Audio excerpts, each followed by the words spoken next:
estimados estudiantes, para continuar con la presentación que quedó pendiente.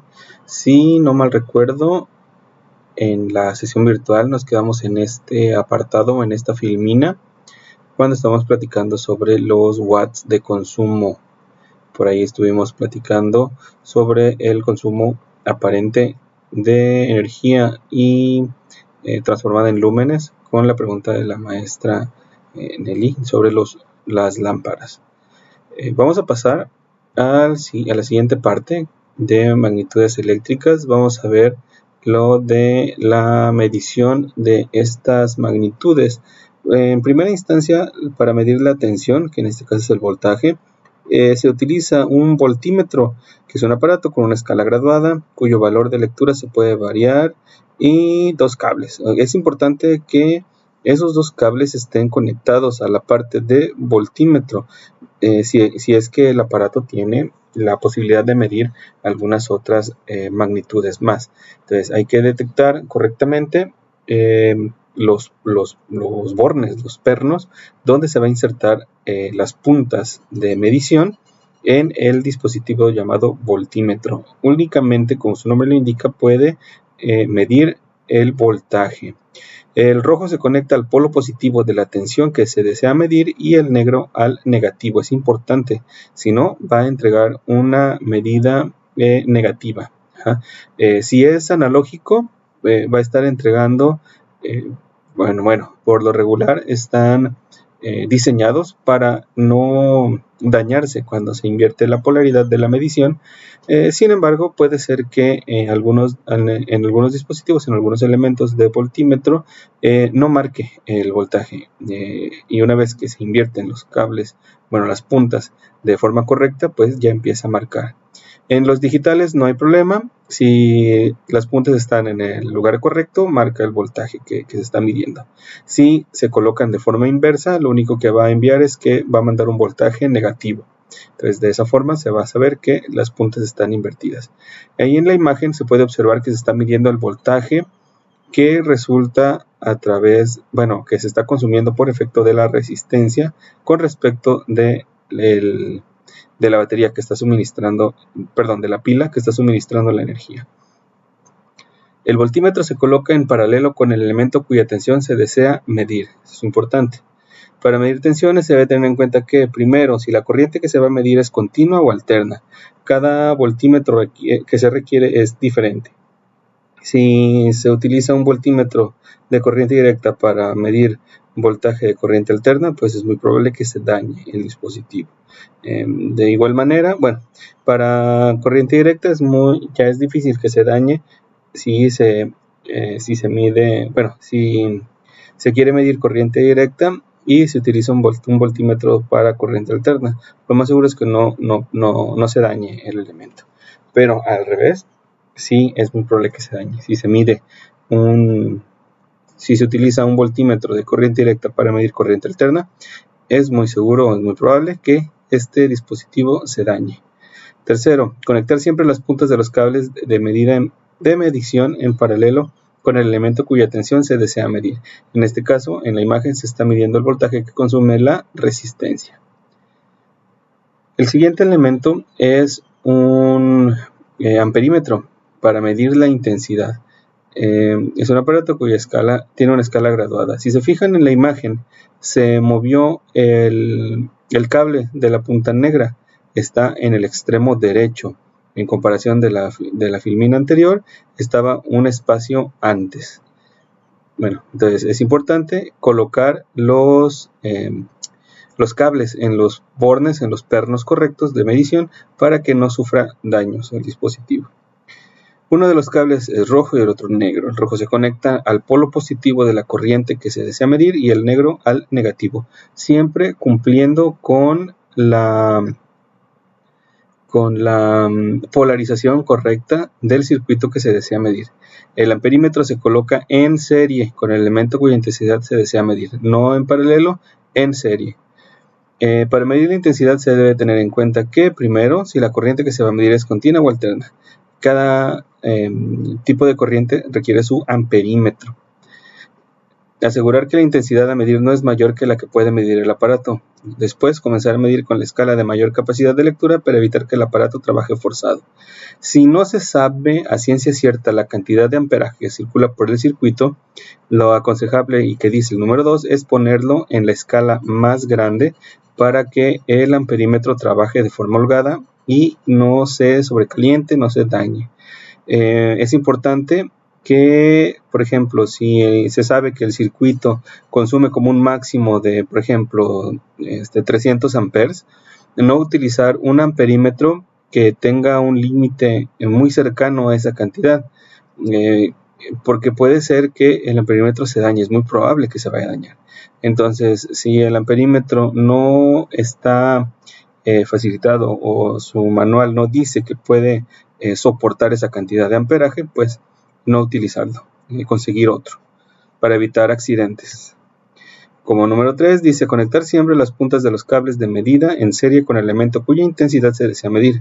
No colocar nunca las puntas del amperímetro directamente a los bornes de un enchufe o una pila u otro dispositivo que genere electricidad, debido a que va a estar marcando, va a estar queriendo medir el amperaje que provee ese generador o esa fuente de energía, y al ser el generador pues va a querer entregar lo más que puede. Por lo tanto va a tratar de escalar a una, digamos, a una cantidad entre comillas infinita. Por lo tanto puede dañarse tanto el dispositivo de medición como es el amperímetro y la parte de la fuente o el que está generando la energía. Es muy importante que se mida con una carga conectada, ¿sí? Si se mide directamente a la generación, pues se corre el riesgo o es muy probable que se genere algún accidente, algún daño.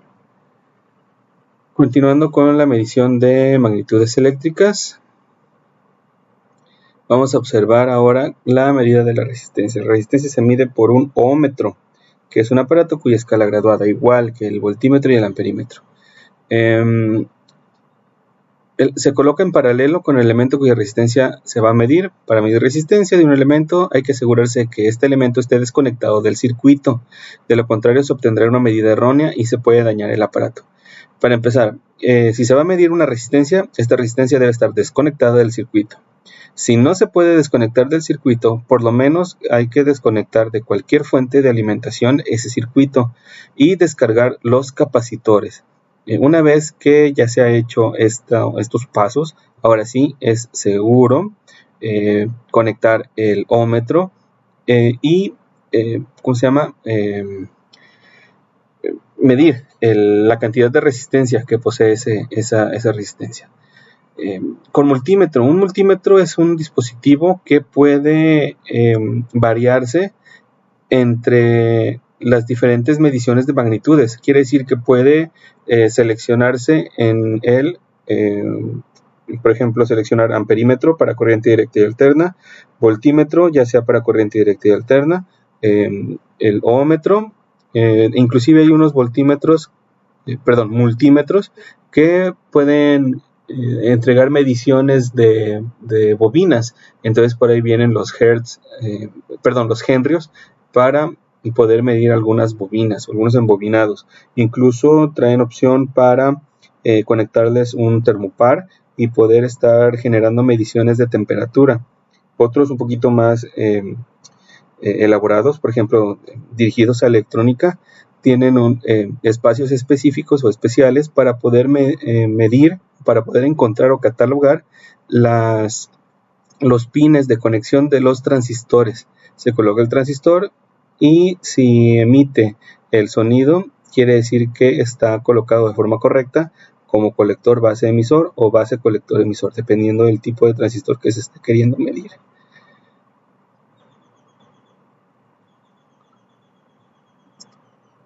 Dejando de lado un poquito las magnitudes eléctricas, pasamos a lo que es el electromagnetismo.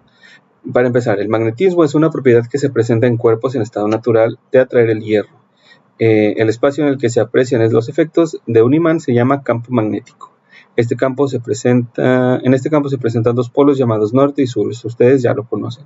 Los campos magnéticos tienen distintas formas y se representan con líneas imaginarias llamadas líneas de fuerza. Esto es importante. Mientras más línea, ¿cómo decirlo? La potencia de un imán se va a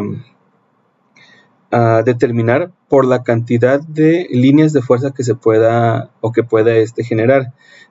Como son imaginarias, las líneas de fuerza se van a catalogar o se van a interpretar como la potencia de atracción o la fuerza de atracción que tiene un imán.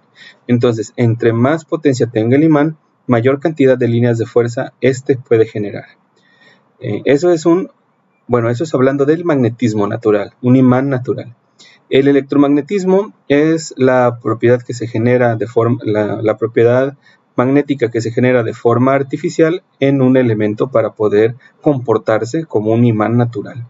Las corrientes eléctricas crean a su alrededor campos magnéticos. Los campos magnéticos crean corrientes eléctricas en los conductores que se mueven en su interior según un fenómeno llamado inducción electromagnética.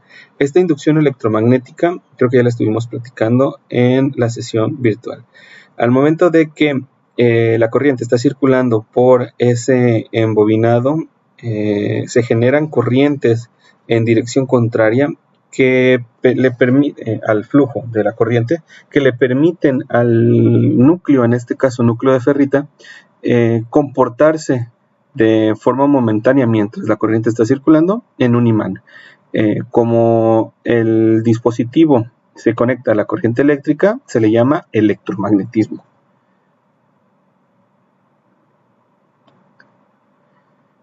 Con esto se generan las famosas bobinas.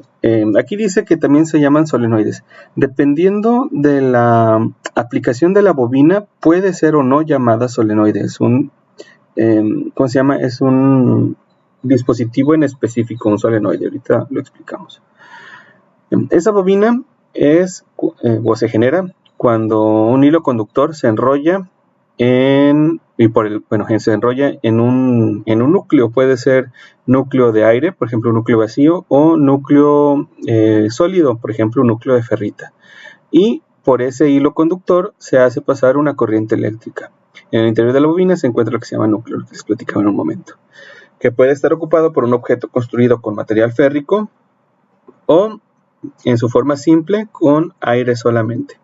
Cuando circula corriente eléctrica, la bobina crea un campo magnético en su interior y a su alrededor, entrando pues ahora sí en interacción a través de las líneas de fuerza con su entorno. Si hay algún elemento metálico que pueda ser atraído, pues será movido, o sea, va a interactuar por efecto del electromagnetismo. Los electroimanes. El campo magnético creado por las bobinas se aprovecha en electroimanes, los cuales solo tienen efectos magnéticos mientras son atravesados por la corriente eléctrica. A esto se le llama imanes temporales. Los electroimanes se aplican en muchas aplicaciones, tienen muchas aplicaciones, por ejemplo, timbres, relevadores, motores eléctricos, etcétera, etcétera, etcétera. Con respecto a los solenoides tienen una característica muy particular, ya que para que se pueda considerar un solenoide, o las partes que conforman un solenoide, es una bobina y el núcleo que está adentro de esa bobina es móvil, puede ser atraído o repelido y generar un movimiento mecánico. Por ejemplo, no sé si hayan observado que algunas puertas de seguridad se escucha como un zumbido para que abra, o sea, pueden abrir la puerta desde el interior de una casa o de una oficina. Se escucha un zumbido, se escucha que un clac, un chasquido donde la cerradura abrió y se puede permitir el acceso. Bueno, pues eso es un solenoide. La corriente eléctrica circula a través del embobinado y el embobinado lo que hace es, a través del campo electromagnético generado, atraer o repeler ese núcleo, y ese núcleo puede estar conectado a lo que es el pestillo de la cerradura, provocando que, pues en este caso, se abra la puerta. Esa es una, por ejemplo, de los usos de un solenoide. Esos son los famosos solenoides. Continuamos con las explicaciones de las máquinas eléctricas. Bueno, vamos a pasar ya a lo que son los dínamos y alternadores. Hace un momento hablábamos de lo que es el electromagnetismo. Al estar trabajando con fuerzas de campos magnéticos, se pueden aprovechar de distintas maneras. Una de ellas es para la generación de energía, que es una de las más importantes, o la parte inicial o primordial en lo que es el consumo o lo que es la vida tal cual como la conocemos hoy en día, porque ocupamos electricidad casi para todo.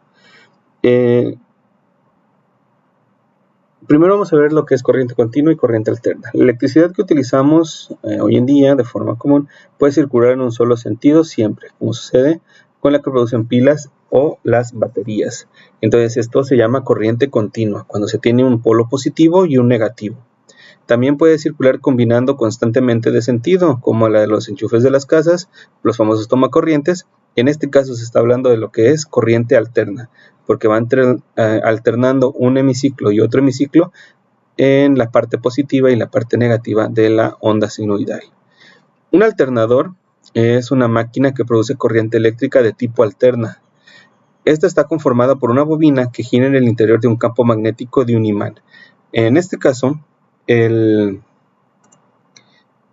imán va a estar conformado, va a estar en el chasis del generador, en este caso del alternador, y en su interior va a haber una bobina que va a estar girando y que va a estar en interacción con ese imán.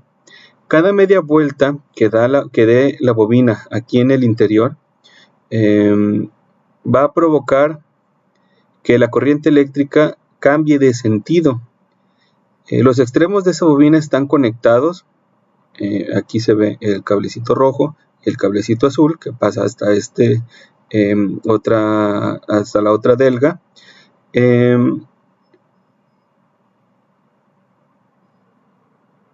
Y permite que entre en contacto con las escobillas y se genere la electricidad, y permiten que la bobina pueda girar libremente. Esto está tocándose y generando fricción. Entonces, cada vez que está girando este embobinado adentro de este imán, el efecto del magnetismo va a provocar que los electrones se estén moviendo, o sea, los va a estar empujando el campo magnético, provocando que haya que empiece a circular lo que es la corriente, en este caso de tipo alterno, ¿vale? Porque cada media vuelta va a estar cambiando la dirección del flujo de la corriente. De forma diferente, porque estamos hablando de corriente continua, en el dínamo, en este generador que se llama dínamo. Esta máquina produce corriente eléctrica de tipo continua. Similar al alternador, está formada por una bobina que gira en el interior del campo magnético de un imán. De igual manera, está el imán permanente y adentro la bobina está girando. La corriente que se produce al girar la bobina se recoge en un colector en el que se encuentran las delgas que ocupan las dos mitades y están separadas entre sí. Si se fijan, aquí cada uno de los cables está conectado a esta parte. Por lo que, aunque se cambie el sentido de giro, el sentido de circulación de la corriente, aquí, como estos están conectados en la misma delga, aunque esté separado una de otra, siempre va a estar pasando la parte positiva en este borde, en esta escobilla, y la parte negativa en esta otra escobilla. Por lo tanto, se tiene una corriente continua.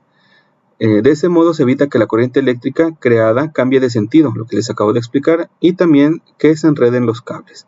De las delgas, que son estos conectores cilíndricos que están aquí, la corriente pasa a las escobillas, las cuales tocan solo una de las delgas y de ahí al resto del circuito, lo que les estaba comentando. Aunque cambie de sentido, siempre va a estar presente la parte positiva en este cable de color rojo y la parte negativa en este otro cable de color negro. Por lo tanto, se va a obtener una corriente continua. Muy bien, ¿y para qué es útil esto? Bueno, pues eso es cuando esas máquinas o esos dispositivos se ocupan para generar la corriente eléctrica. A diferencia o en comparación, el motor eléctrico no produce energía, sino que la consume. Entonces, este motor eléctrico recibe una entrada de energía eléctrica en la placa de los bornes y entrega una salida de energía mecánica en el eje. Se compone de una parte fija y otra móvil formadas por, primero, el estator, que es la parte fija del motor unida a la carcasa, que es esta parte. Entonces, el estator, dependiendo del tipo de motor, el estator va a poder tener las bobinas o va a tener ¿cómo se llama? Va a tener las bobinas cambiando de activación, permitiendo que el rotor gire, o las bobinas estén en el rotor interactuando con el imán en el estator, provocando el giro. Entonces, dependiendo del tipo de motor, va a ser la combinación tanto de estator y rotor. Pero el estator siempre va a ser la parte fija del motor, es lo que no va a girar.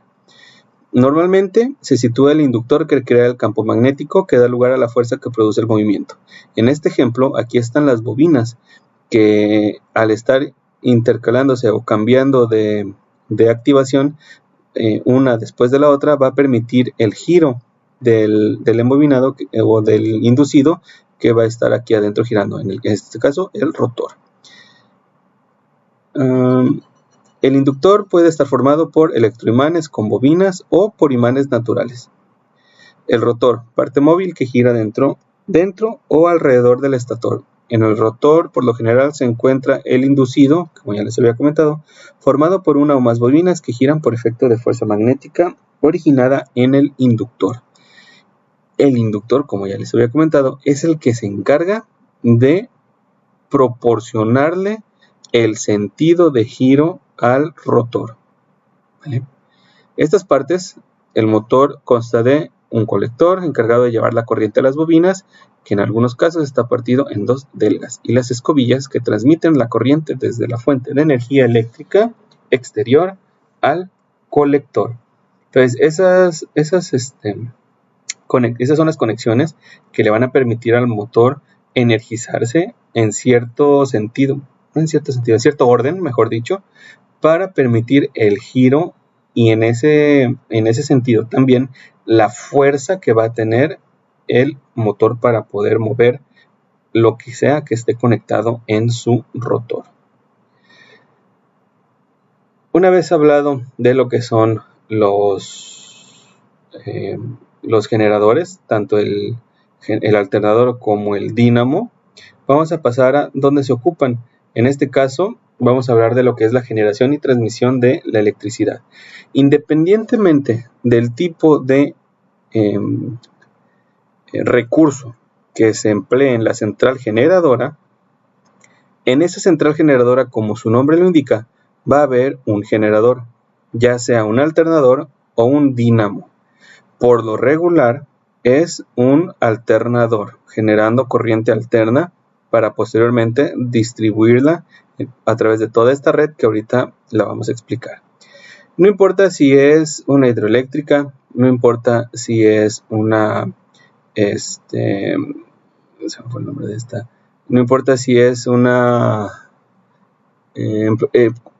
fábrica de quema de carbón, si es una empresa solar, si tiene generadores eólicos, si tiene este es un bombillo no bombillo, es una lámpara fluorescente, no tiene una generación, ya sea que utilice paneles solares, que sea de una fuente reciclada, por ejemplo de virutas de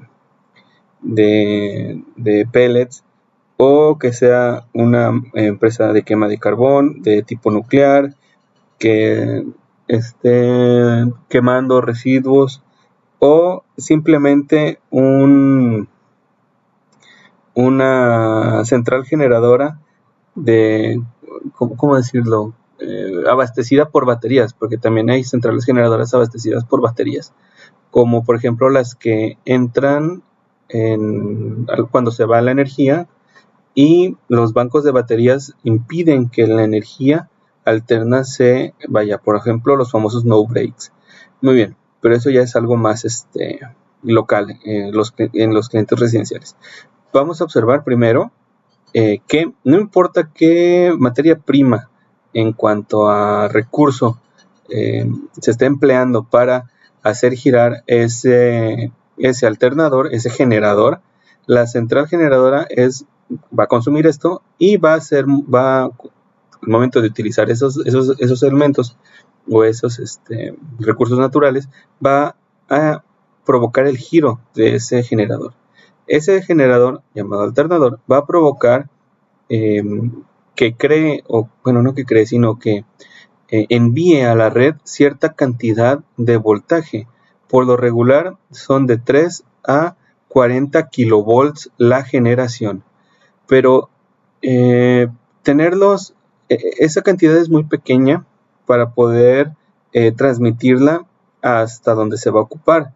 Para poder hacerlo, para poder enviarla, mejor dicho, sin que se pierda gran cantidad de este voltaje ya producido, se utiliza una estación elevadora. Esta estación elevadora no es más que transformadores que en lugar de reducir el voltaje lo aumentan. Creo que en la clase, en la sesión virtual hablábamos de transformadores reductores y amplificadores. En este caso son transformadores amplificadores que toman de 3 a 40.000 volts y lo elevan hasta 110.000 y 380.000 volts. Este voltaje es el que va sobre las torres de transmisión o la red de transporte principal, por ejemplo las que están aquí cerca de la carretera y que podemos ver. Entonces todo ese voltaje va circulando por esos cables y recorre grandes distancias sin mucha pérdida de energía. Una vez que ya llegó o está por llegar a los lugares donde va a ser utilizada, hay otra subestación de transformación. La primera subestación de transformación toma esos 110 a 380 kilovolts y los reduce a 25 a 140 kilovolts para ser enviado a una red de reparto.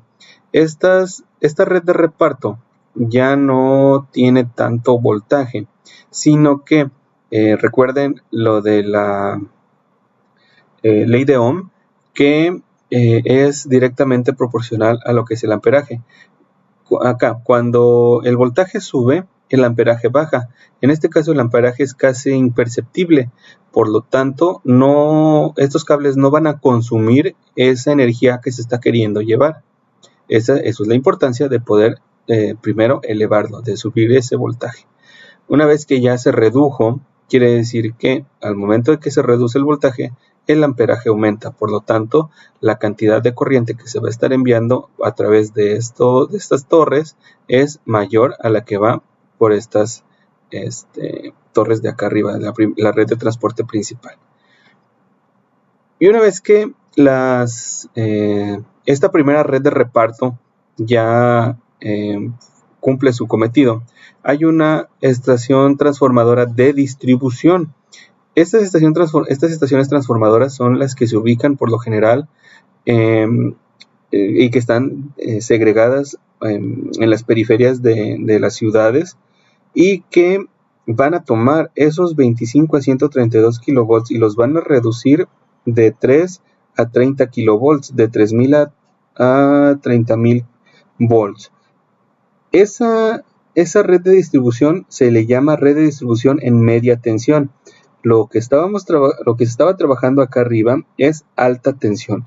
Aquí es media tensión. Entonces, aquí en esta red de distribución en media tensión son los postes de luz que están, ¿cómo decirlo? Ubicados, o son las líneas que van hasta la parte de arriba de los postes de luz que están en las calles. y que de ahí se alimentan los transformadores o las subestaciones personales o propias de cada una de las fábricas. Por ejemplo, aquí están los clientes industriales. Sus transformadores reductores toman ese voltaje que va en la red de distribución de media tensión y lo bajan, por ejemplo, a 440 volts, 220, 110, dependiendo de las máquinas o los dispositivos que quieran energizar ahí adentro. Los clientes residenciales pueden también tener su propio transformador, pero debido a los costos y el espacio que ocupan, pues por comodidad no se conectan o nos conectamos a transformadores colectivos, o que un mismo transformador alimenta o distribuye a toda una colonia. Entonces, este centro de transformación ya ubicado casi en cada una de las cuadras, toma ese voltaje de media tensión y lo reduce hasta la baja tensión de los 125 a los 220 volts. Un cliente residencial no puede tener más de 220 volts. Si quiere conectar maquinaria propia o en un taller propio que utilice motores, por ejemplo, de 440, automáticamente el contrato se va como cliente industrial. Entonces aquí esto ya es baja tensión.